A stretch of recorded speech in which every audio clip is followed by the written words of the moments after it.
Okay.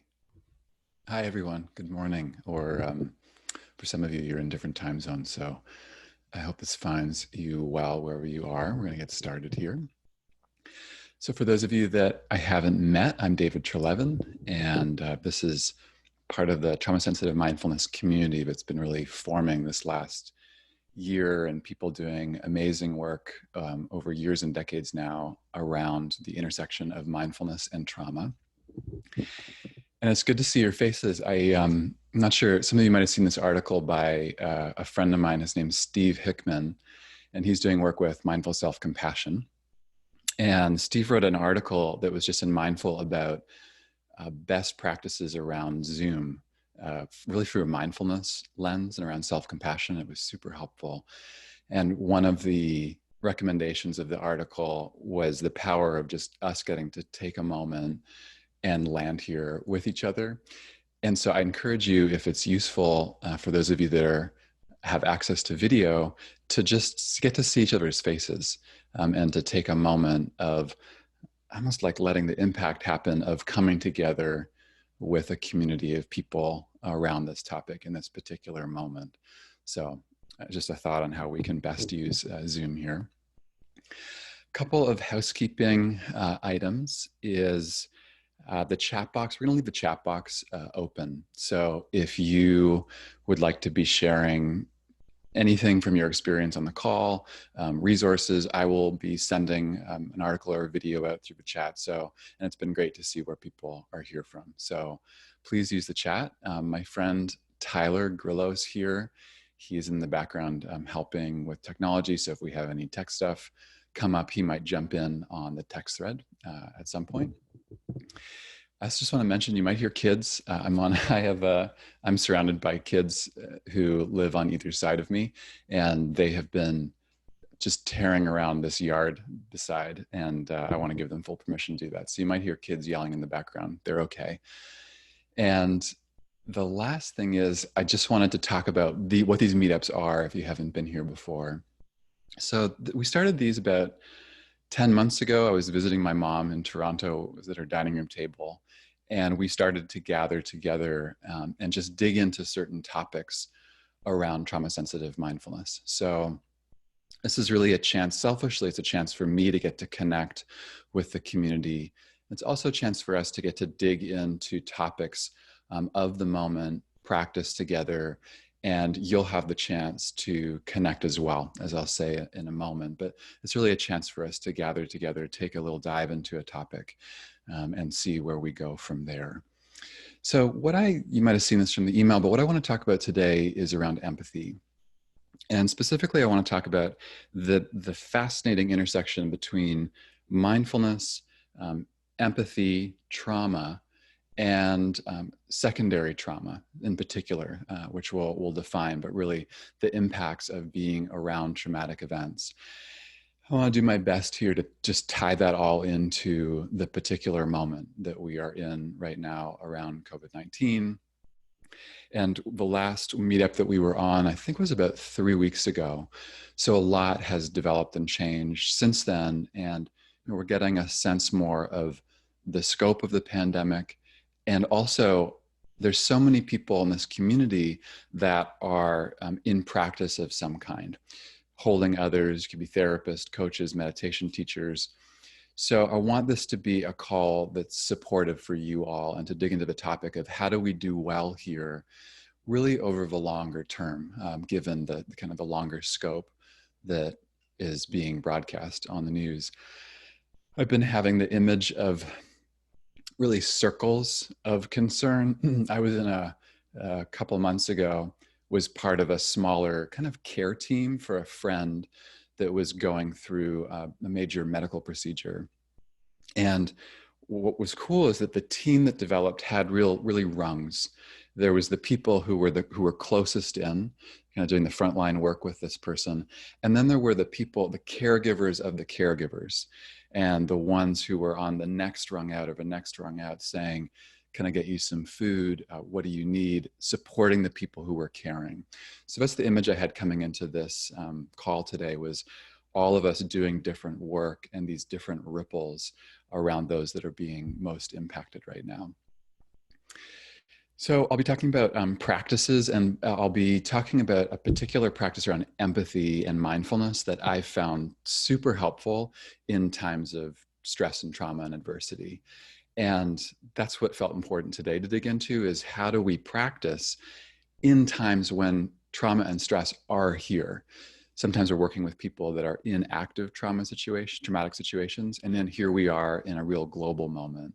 So how do we best practice with it? How do we move? So here's how I'm going to roll on the call is we'll start with a guided practice. And then I'll come back, I'll say a couple things of, again, these intersections around empathy, trauma, mindfulness. I'll lead you through this practice around empathy and mindfulness to support you. And then I'm really going to open it up to hear from all of you. And that could be stories of your own work right now, questions that you have about the practice. But I really want this is a chance for us to get to be in Q&A and to connect. And then finally, for those of you who are interested at the top of the hour, so at the end of the call, we'll have the chance to do breakout rooms. So if you'd like, you can hang around and we will be dividing us up into groups of probably 4 and 5, which is really just a chance for us to check in. Like, hi, how you doing with all this? How's your practice? Particular challenges and also successes that you've had with practice. So that'll be at the end if you'd like to stick around for that. So let's start here with an opening practice. So I'll invite you to find a posture that works for you for this next couple minutes of the call. If seated works, it's great. You could also be standing or lying down. And if it feels good, you can take a couple of deeper breaths here to help you settle in. Can support the nervous system, just slower inhales and exhales. A purposeful few breaths. If the breath is too activating in this moment, you can do something else. Just let that go. And I also want to invite you to practice orienting to this current time and space that you're in right now on the call. So however you might do that, you could do that with your eyes open, just noticing the space around you. It could also be through sound. Letting ourselves get present through our exteroceptive sensations. Letting our body and our nervous system come into the present moment. And whereas trauma and intense stress will pull us into the past often, this is a chance for us to just keep grounding as best as we can in the present moment, breath by breath. And I'm going to ask you a question here in this practice, which is, what do I need right now? So you could ask yourself that question. What do you need to help you be present in this moment? So for some, it might be a little bit of movement. For others of you, it might be something like a hand on the heart or belly. It could be looking out a window at a tree that's close to you, but just giving yourself the moment here to actually check in with what will best support, as opposed to just falling into an automatic practice. And then engaging in that practice for a moment, whatever that is, an anchor, some movement. And then finally, I'd invite you to center on what's most important to you right now. I've heard many people talk about the way that the pressure of this moment is clarifying what's most important for them. And I just invite you to reflect on, in this moment for you, you made the time to be here on the call or watch the recording. Just what's important for you, what's most important for you in this moment. It could be caring for yourself or others. Maybe it's family or solitude.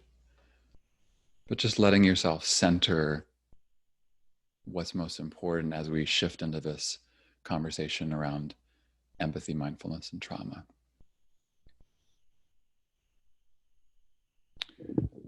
Okay, and then in the next few breaths, I'm going to invite us to shift. So, in any way that feels helpful for you, again, whether movement or breath, but just preparing to come into more of a conversational space.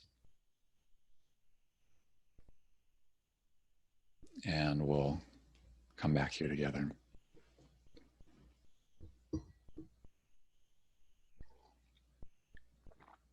This question about what do I need has felt very important for a number of people I'm working with.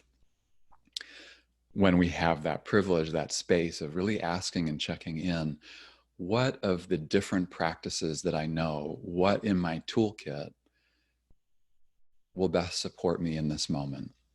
And being able to ask that as a refrain. So I invite you to keep doing that on the call. And I'm going to shift here to talking about the main topic here around empathy, mindfulness, and trauma. I want to say a couple things to set that up. And one is I want to talk about the window of tolerance as an entryway into this conversation. So for those of you that have worked with me, you know that the window of tolerance is a very primary frame around this relationship between mindfulness and trauma. The window of tolerance comes from neuroscientist Dan Siegel. And what Siegel's proposing is that any system will have a window where it is operating most effectively. And really it gets to a Goldilocks principle that in any system, there's going to be a sweet spot between too much and too little. And I wanted to underline that piece around systems. And most of the ways that we'll be talking about the window of tolerance has to do with our nervous system. I'm talking about what happens to our nervous systems under great degrees of stress. Are we in our window where we feel, regulated, connected to ourselves, connected to others, or are we out of our window where we feel more hyper-aroused, hyper-vigilant, or maybe dissociated and hypo-aroused? Where are we in a given moment? So often we're talking about the window from a really individual frame. But we can also be talking about the window of systems, as I talked about on the last meetup. So, the healthcare system right now is a great example of looking at how COVID is impacting the window of a healthcare system. We can also be talking about families. So we all have a window, and the biggest question for me, and I think for many of us inside of trauma-sensitive practice, is what are the practices that are going to best support our windows in a given moment? And just to be clear, especially if the window's a newer piece here, that I don't want to trumpet being in the window as this is the only thing and this is the best, or let me back that up, that it's that being out of the window is somehow wrong or bad. And that we only need to try to be in the window. Given the amount of adversity and stress right now, being out of our window is a really natural response to this moment. I mean, those are factory-loaded responses that we have. Let's say hypervigilance as an example. I mean, for good reason, we'll be hypervigilant right now. We don't want to make that, in my experience, we don't want to make that wrong. If we make it wrong, it only makes matters worse, kind of shooting the second arrow.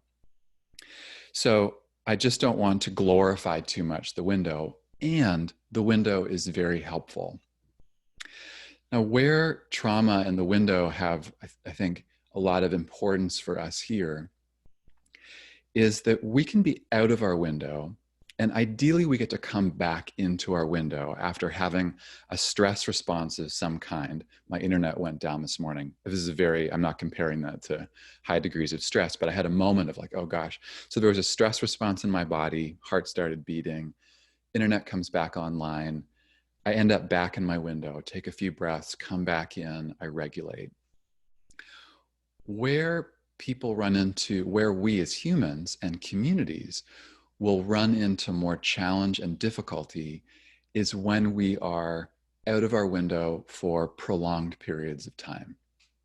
we end up dysregulated, coming out of the window and experiencing high degrees of stress, and then we end up staying there. I'll be talking about this. I have my cousin and his partner. They're both paramedics back in Canada and Ontario, and they know about my work. We've been talking about this, about what are their practices that help them to come back in their window so they're not carrying such an intense allostatic load. It's really hard, as you all know, on the body and mind to be out of our window for prolonged periods of time.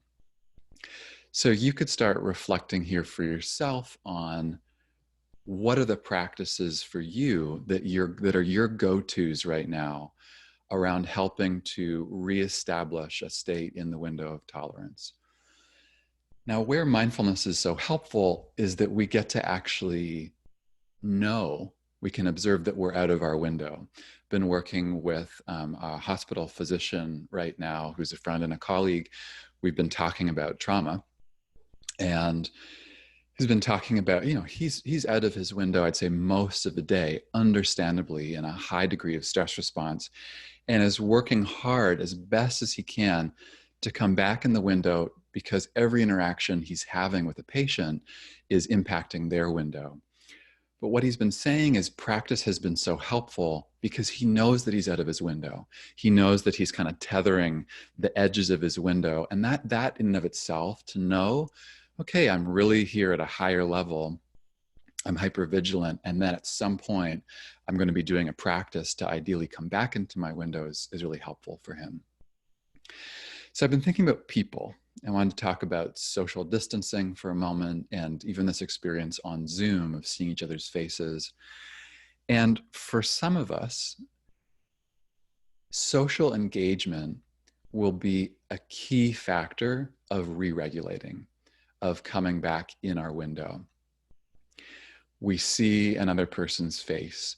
We hear another person's voice. I mean, I don't know about you all, but there's been so many, teachers that I love, colleagues, people that when I see their face and I hear their voice, it really helps me settle, come back into my window. So often some form of social engagement will help us to regulate.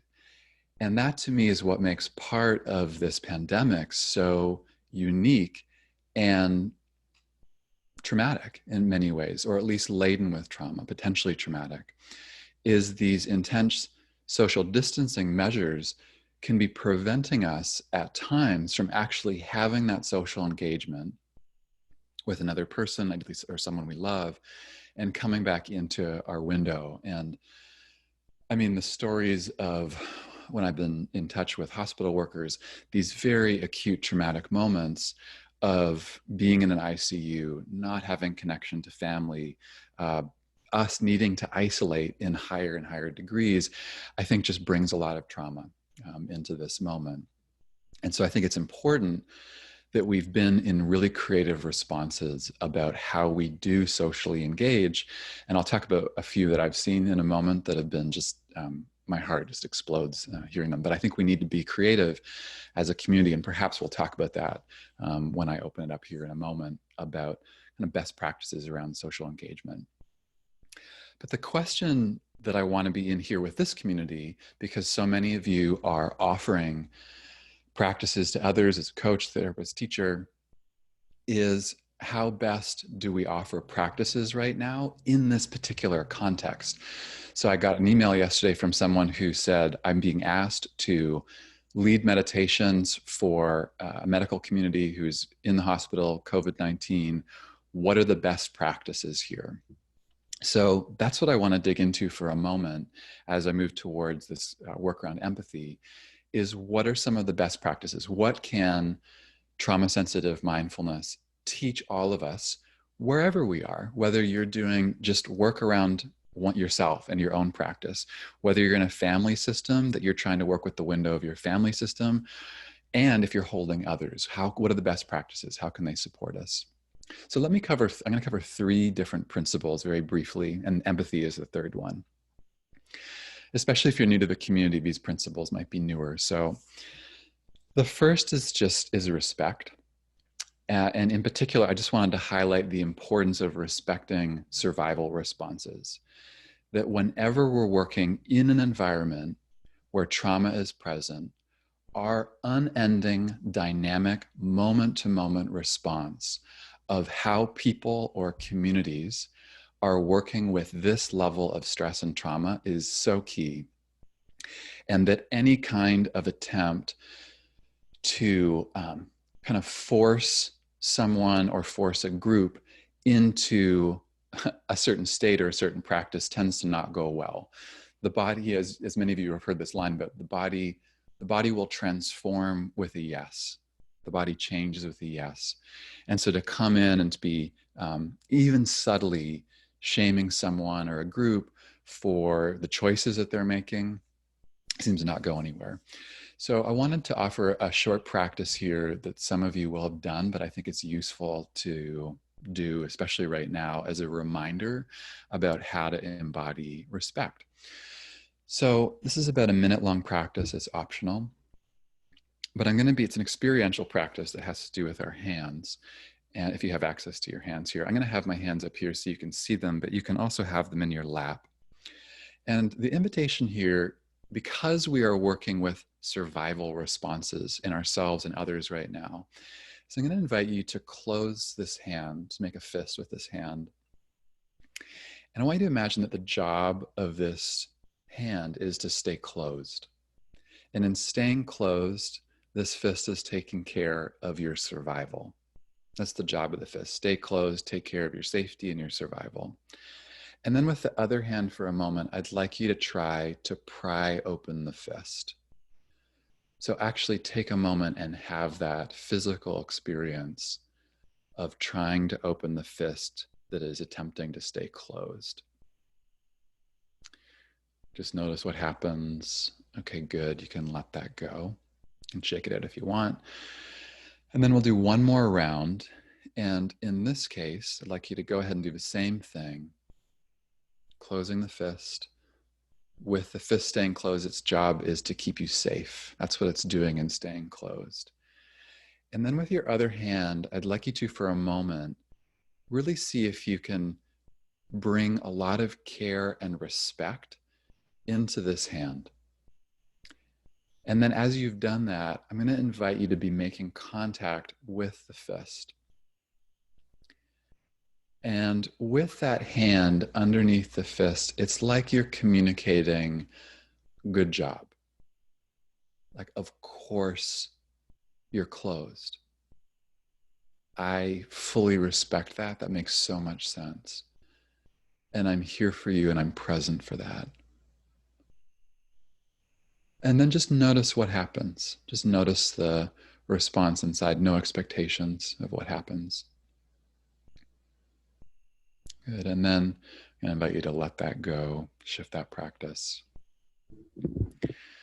You're welcome if you want to share in the chat box of what happened for you there, or later when I open it up.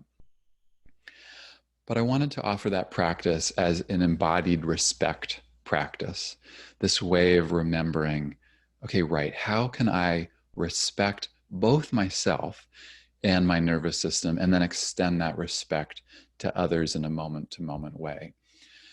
And I've been needing to do that practice as a reminder for myself, because even though conceptually I'm like, yeah, respect, I need to respect. There's a way that under pressure, I'm like, God, why can't we just shift? Why fill in the blank? I was working with that doctor that I told you about when we were first talking, and he said, God, I just can't feel anything right now. It's so hard to feel me. It's really hard to feel others. And we took this moment of just respecting the fact that there's an intelligence in that.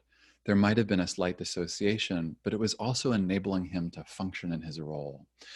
So even though we might want to change our experience, the first part with mindfulness is to be able to be with, to be present with one's survival response, and then to offer a deep degree of respect. That's really a trauma-sensitive principle that I wanted to lift up. The second principle that I thought would be useful to bring in is around allyship, and really like how we are showing up for each other And it gets back to what I was saying about, okay, well, given that regulating can often happen through some form of social engagement, what are we doing in this new terrain? And when it comes to trauma, people and our connection with others is very important, or it can be. There's some research to suggest that symptoms of trauma become more entrenched the more helpless and the more isolated that we feel from others. That it's really deep in a moment of adversity and trauma. Did people show up? Were our people there? Even if it was a stranger, were people present with us? And if they weren't, that can be very impactful. So, just the importance that I wanted to highlight here of letting people know, especially those who are in intense degrees of stress, could be frontline workers, it could be people who are sick. What are the different ways that we can let people know that we're there, that we can communicate a certain degree of presence, compassion, care for them? Again, which is what making this pandemic so tricky. So I wanted to offer a couple different things that I've seen. I don't know if any of you have seen this, but there's spontaneous and coordinated rounds of applause that are happening for medical workers right now. I'm in the Bay Area in California, and at the Kaiser Hospital near me at, I think it's 4 or 5 p.m., there's been an email chain going around that they ask anyone in the neighborhood to come out at that time and offer a round of applause to the healthcare workers so that they can hear that through the windows of the hospital, which totally breaks my heart. There's one more thing. My cousins, as I mentioned, they're medics. And one of them just sent me a video that I would just love to show you really quickly. I hope this works.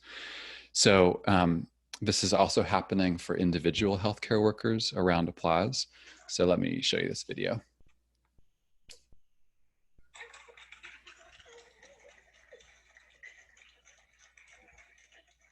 This was, I don't know if you can see it.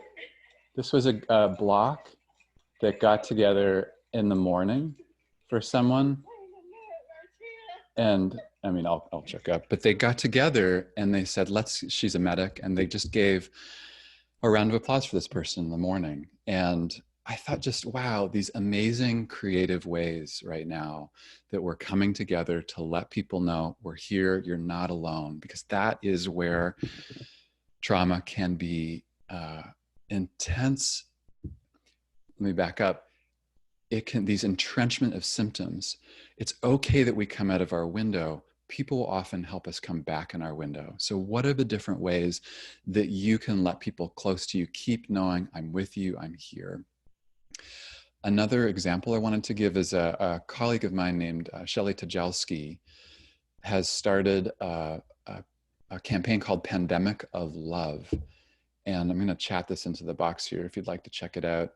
Shelley did this, I think, the first little bit of when COVID-19 was really coming.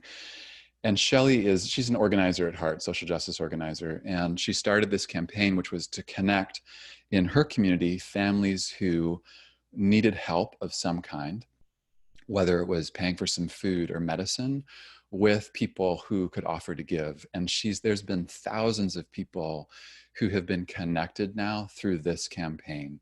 Again, one more way that we can actually connect with each other.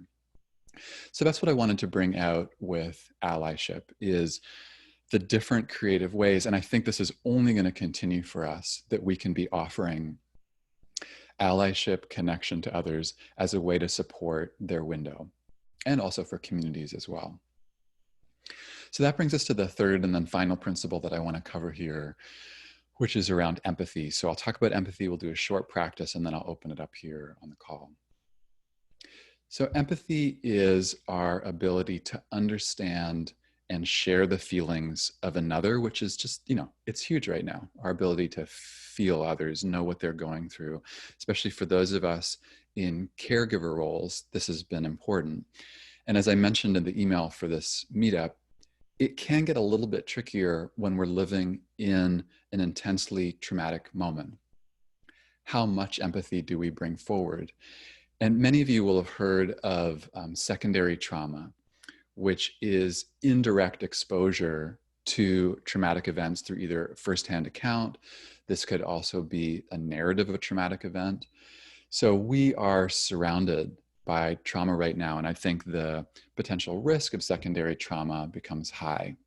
Here, I'm going to chat into the box here. Here's a couple of different symptoms of secondary trauma, and they really map over onto primary elements of trauma if you've directly experienced. And people that are holding others who are going through an active trauma will be especially vulnerable to secondary trauma. Now, here's how I wanted to tie this into empathy. There is some research that suggests that certain qualities of empathy can be a risk factor when it comes to secondary trauma, which, if you think about it, that makes sense. When I first started learning about this, I thought, right, for those of us who are very sensitive people, who are very empathic, which I imagine is many people here in the community, if we have our aperture kind of wide open to the news, to people suffering, especially the one-to-one people that we're working with or groups, that can lead us more vulnerable. That's the main thing that I wanted to highlight here. And I want to talk about secondary trauma, and I want to make sure I'm doing so in a way here, not to say, beware, we have to make sure that no one gets secondary trauma. I mean, ideally, we don't have anyone experience tertiary trauma. But what I'm wanting to make sure here is that we're in it for the long haul, and that we are able, I'm talking about this to best serve our different communities. I don't want to individualize this and say, oh, we can't be impacted. We will be impacted. And for those of us holding others, we can have best practices, of which mindfulness will be very helpful to enable us to stay in and be resilient in the long haul. So the practice that I wanted to offer here around empathy and the fact that being uber empathic can leave us vulnerable around secondary trauma is something known as the empathy dial. And the empathy dial comes from a trauma specialist named Babette Rothschild. And she's someone I've been working with for a long time. We partnered around this, my book. And Babette has been working with trauma therapists for 25 years now. And she's been doing a lot of work around empathy, especially the fact that a lot of people working with trauma will tend to be highly empathic people. And one of the things that Babette saw is that the caregivers, the providers, that they don't necessarily need to have such a high degree of empathy, that actually there's this possibility of toggling one's empathy, kind of dimming the light of one's empathy and still being deeply effective inside of practice. But the question comes up, well, how would I do that? So that's what I want to run us through here is a brief practice around empathy and what I'm going to call an empathy dial. And I'm just going to invite us to be in the experiment of it. So we'll take about three or 4 minutes here. And I'm going to invite you to just find a posture that supports this short practice. We think of it as a brief mindfulness practice. And the invitation here is to bring to mind and heart a moment that you have felt some degree of empathy for yourself or for another person or a community in these recent weeks. I'd invite you with this practice to make it on the lower range of intensity. So if there was a scale of 1 to 10, and 10 was working with the most intense kind of trauma, that we're working here with something between maybe 3 and 5. And if you can find that empathy, I'm going to give you a couple instructions. And if there's nothing that comes to mind, that's also fine too. You can just follow along with this practice. No bad. We can also be sometimes burnt out around empathy. But if you have a scenario here in mind when you're feeling empathy, just take a moment and notice the quality of empathy as you feel it in the body. You could notice, are there any physiological changes in feeling that empathy? Maybe the quality of the breath, or it could be a constellation of sensations around the face, maybe even a different ground. You can feel your feet in a different way, or maybe nothing shifts. That's fine too. But just notice if there's a change. And then what I'm going to have you try is to see what it's like to gently turn down the intensity of your empathy. So if you found yourself at, say, a 4 of intensity around how much you were feeling empathy in this moment, the invitation is just to turn that down a half step, maybe to 3.5 or 3.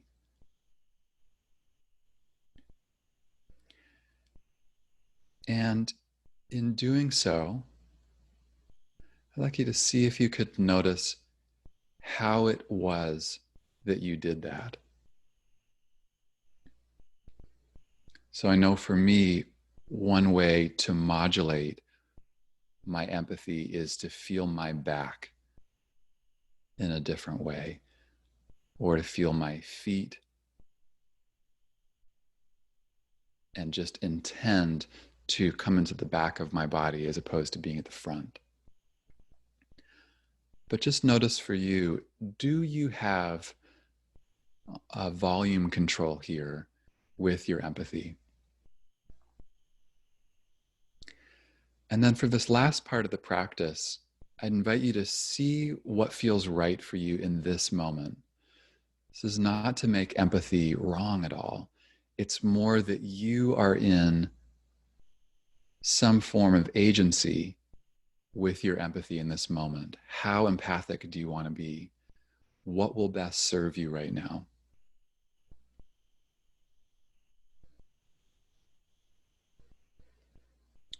Okay, good. And then in the next few breaths, I'm going to be inviting us to shift out of this practice. But just mentally noting any part of your experience, whatever happened in that practice.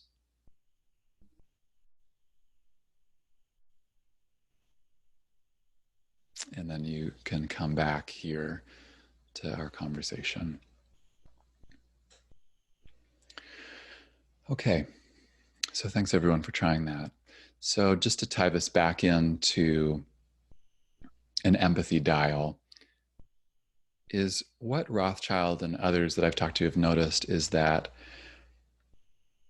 for those of us who are leading, there might be times where modulating the intensity of our empathy, so really working with that empathy dial, turning it back a little bit, it might feel both counterintuitive. It might also feel like, I know when I first did, I thought, this feels mean.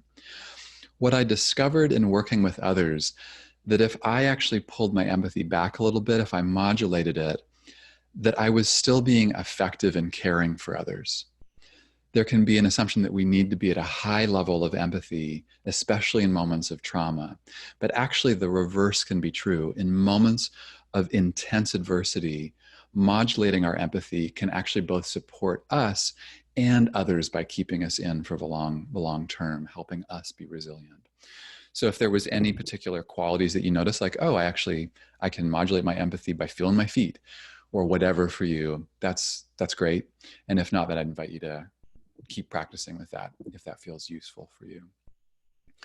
So those are the 3 different kind of principles that I wanted to bring out here around trauma-sensitive practice. So empathy, allyship, and respect. And I'm going to shift here to opening it up to all of you. I haven't been tracking the chat box because I've been wanting to connect here. But I'd invite you to, if you're someone, especially if you're someone who hasn't gotten the chance to share on these meetups, I'd love to hear from you. I'd love to hear, how was that practice? Any questions you have about it? Any comments or questions about anything that I've said right now?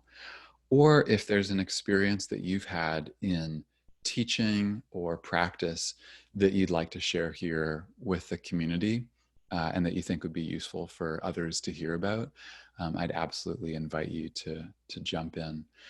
So we don't have a big protocol. I just noticed we have these reactions. Look, if you want to do these with each other, you can do the thumbs up. These I think are brand new. But if you have something you want to share, you can just unmute yourself, and you're welcome to join us here.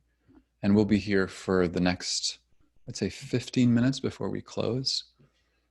And then we'll have a chance to do breakout rooms if you'd like to do that. David, could I start with a question for you? Yeah. Hi, Brian. How are you?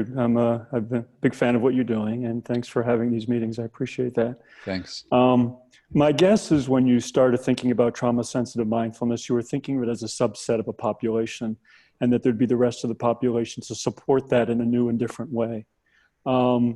It feels like the situation we're in now is really more about the entire population or much of the population. And I was wondering what your thinking is about trauma-sensitive mindfulness as it relates now with this new shift where everyone is upended, maybe not as fully as others, as a range, but it does seem as if more people are in that position than you probably thought might be when you first developed this. Yeah, for sure. It felt in some ways very niche when first developing it and talking about it with colleagues. And then, yeah, here's a moment of more collective trauma. Thanks for asking. It gets to actually one of the places that I feel like the conversation around trauma sensitive mindfulness tends to pool over time is that we hit this inevitable question of, would this be useful for the general public, and what aspects of trauma sensitive practice would be useful for everyone that we want to bring in. And so, yeah, my take is that I think moving forward, that there are certain principles inside of practice that are really baked in to a trauma sensitive framework, like that I just talked about around, say, choice being a huge one, of making sure that people always know that there is a number of practices they could engage in, not to just say, hey, do whatever you want, but to make sure that there's some real structures in place to make sure that people feel that their needs around trauma are being taken care of. I think that there's a number of principles that will be useful going forward. And I'd leave it to what I've appreciated about this community is that a lot of folks here are early adopters and saying, hey, I work with people that I know have experienced trauma. A lot of teachers who say, I know that I have traumatized youth in my classes, so let's get ahead of this in some level. And then I think there'll be people who are saying, wow, we need to bring in some more trauma sensitive principles right up front. So that's my take. Do you want to say, what's your take on what do you see out there? Well, I think that's right. I guess I see the challenge is that people like myself and others, I'm sure, who are working with clients with mindfulness are perhaps at times not taking into account their own experience as they're working with others. I find towards the beginning of this process of the virus pandemic, it took me a few days to realize that some of my approaches with some of my clients were a little more hyped up than I was really paying attention to. And I had to sort of find a way to level myself before I could really start to engage with others. And so being as aware of that as I could be and doing some of these things for myself became doubly important. Yeah, that's awesome. Thanks, Brian. I really appreciate that. I had a similar experience, for what it's worth, of in the urgency of the response, like, okay, well, what can I do? What can I offer? And I think there was kind of an amped up quality where I was out of my window. And so that's why I wanted to offer this piece around the empathy dial, is that even though modulating empathy might feel counterintuitive, maybe that helps us to be in our window and offer over time. So thanks for jumping in here. A little bit of the challenge on the empathy dial, though, I found was that it is a fine line between taking care of myself and repressing. Absolutely. Yeah. That's the dynamic balance. Yeah, absolutely. Thanks. Yeah. Thank you. Hi, can you hear me, David? Yes, I can. I see your name, Ellie. Is that right? Yes. Pleasure to meet you. I was in your course, and thank you so much for all the work you do. Yeah, you're welcome.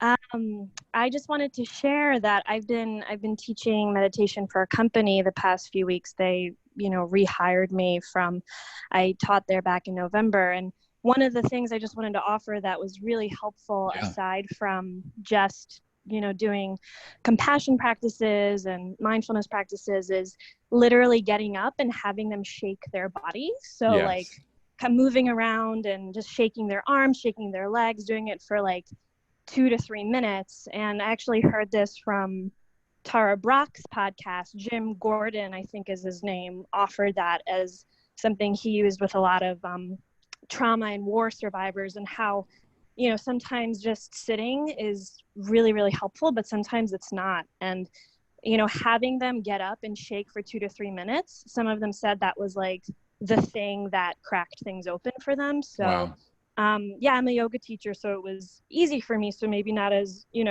people may not feel totally comfortable getting up and just kind of telling everybody to shake, but I just want to empower those, because it's really simple, just kind of asking people to get up and literally just shake their body for 2 to 3 minutes. Like that really opened things up for a lot of them. So I just wanted to offer that. Absolutely. I saw you getting some nods here.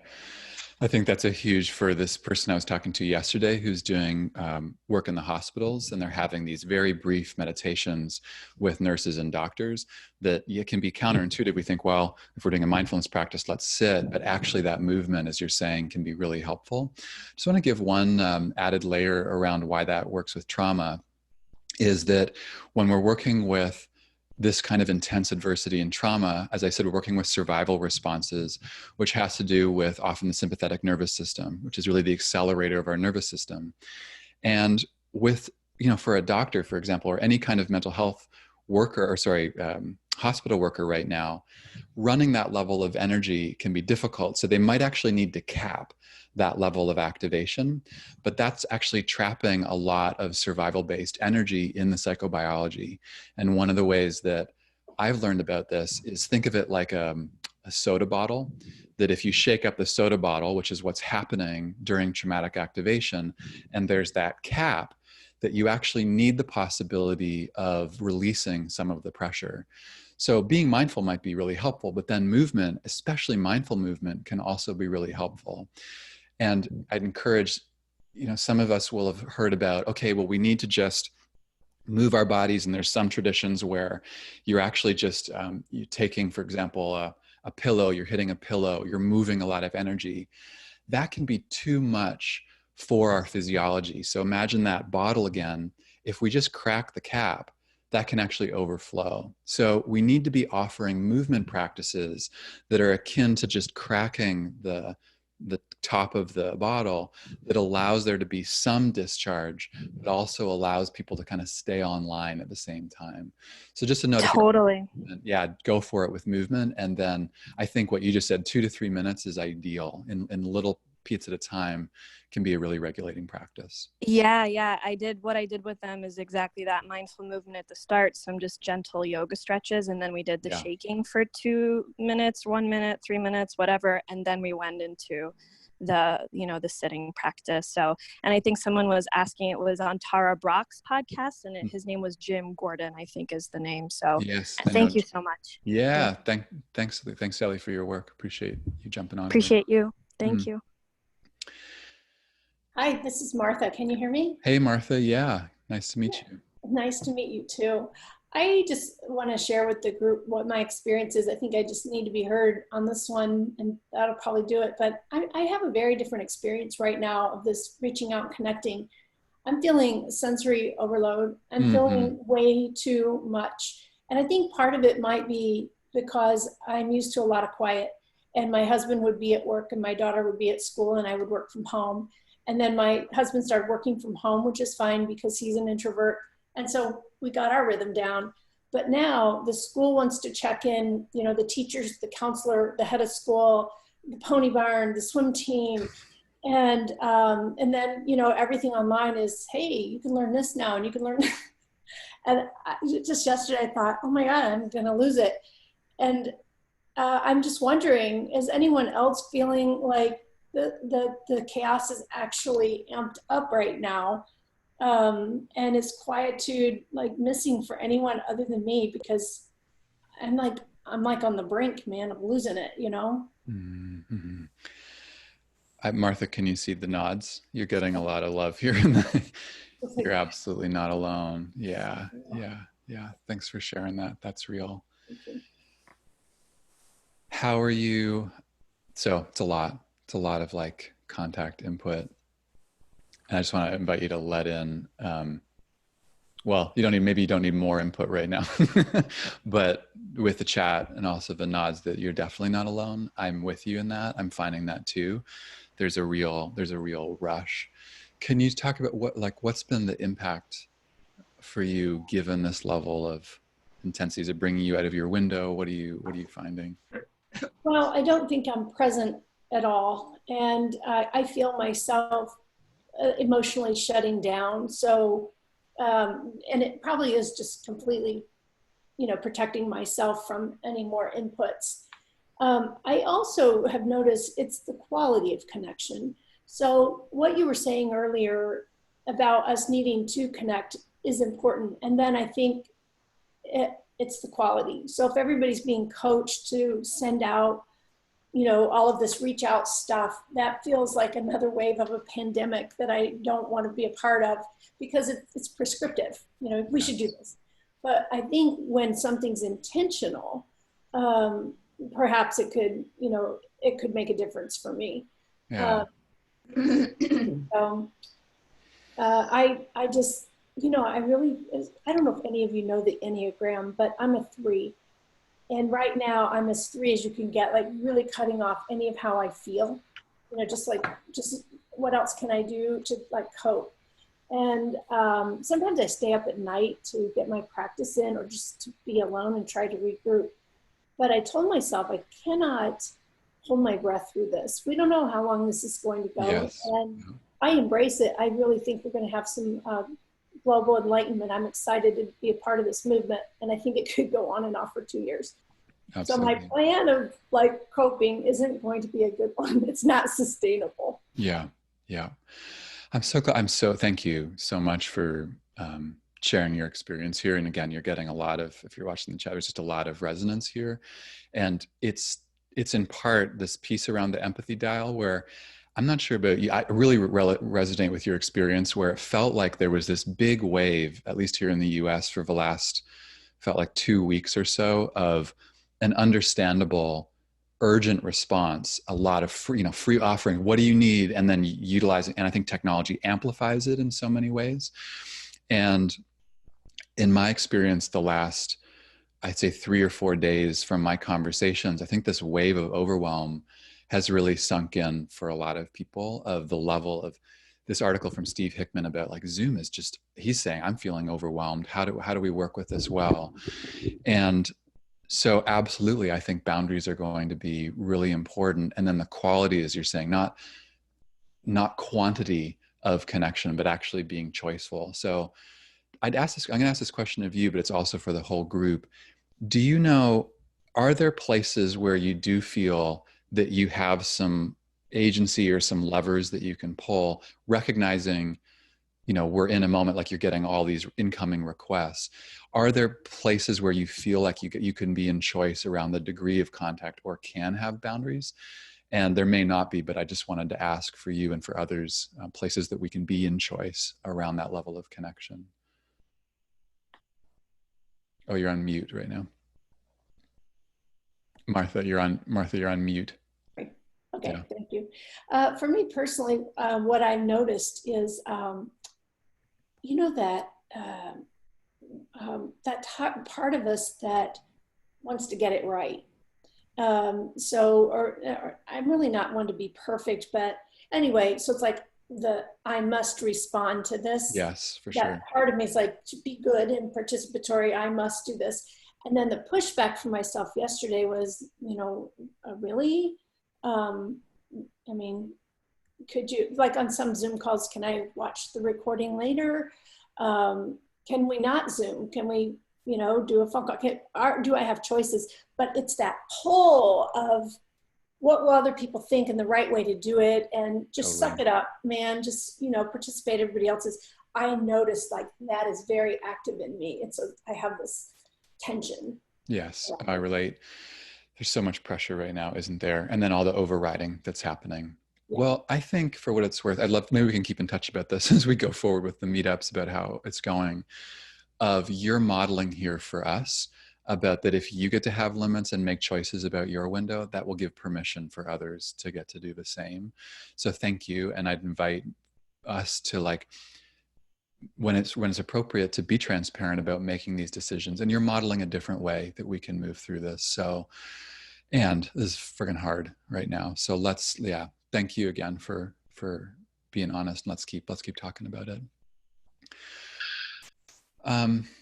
We need to, Lucy, was that you? We have room maybe just for the comment, and then I'll shift towards closing. And oh, what's that? That's the phonetic pronunciation of my name. Ah, that's awesome. Lucia. That's great. So I won't say Lucy. Okay. Thank you for, that's very helpful. Thank you. I just a brief comment. I find that my eyes get really strained because I'm a yoga teacher and I'm looking at the screen all the time because I started to offer daily yoga classes. And there's a really kind of helpful tip that can be also taken into other activities. But this one is for your eyes and for your vision, that after 20 minutes looking up close, look out in the distance 20 feet and focus your eyes on something for 20 seconds. And then coming back to whatever you are doing. So it's 20, 20, 20.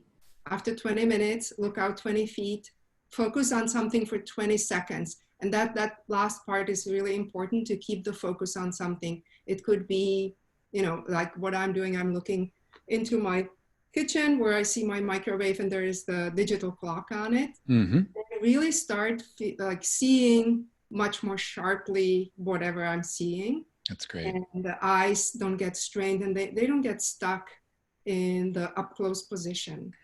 It makes me, I wonder if that was an optometrist pun, like 20/20/20 will give you 20/20 vision.